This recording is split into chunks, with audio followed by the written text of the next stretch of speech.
পান সুপারি বিক্রি করতেছেন, পানের হালা কিরকম? পানের হালা না সুপারি হালা? পানের হালা মানে গুইয়ের হালা। গুইয়ের হালা 10 টাকা হালা। আমি আবারও চলে আসলাম সেই বালারহাট ভাঙ্গা বাজারে।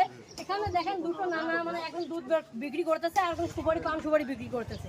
তো আমি ওনাদের কাছে শুনবো যে দুধের সরকারি রেট না বেসরকারি। তো চলুন যাওয়া যায়।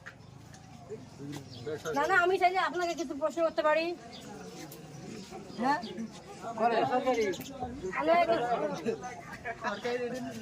মানে দুধ যে বিক্রি করতেছেন আপনারা সরকারি না বেসরকারি? বেসরকারি। তা ওনাই বললেন বেসরকারি, মানে দুধ সরকারি রেটে নয়। তো ওনারটা বাদ দিলে আমি আর এক মুরব্বীর কাছে যাচ্ছি, মানে আমি চাইলে আপনাকে কিছু প্রশ্ন করতে পারি? আপনি যে পান সুপারি বিক্রি করতেছেন, পানের হালা কিরকম? পানের হালা না সুপারি হালা? পানের হালা মানে গুইয়ের হালা। গুইয়ের হালা 10 টাকা হালা।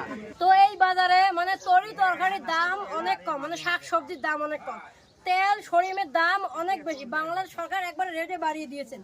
তো আমাদের এই গ্রাম অঞ্চলটা মানে ছোট্ট একটা মানে বাজারটা যদি একটু মানে উন্নয়ন করার একটু ব্যবস্থা হতো, এই বাজারটাও ফুলে ফেপে উঠতো আর নদী ভাঙনটাও যদি একটু বন্ধ করা হতো ভালো হতো।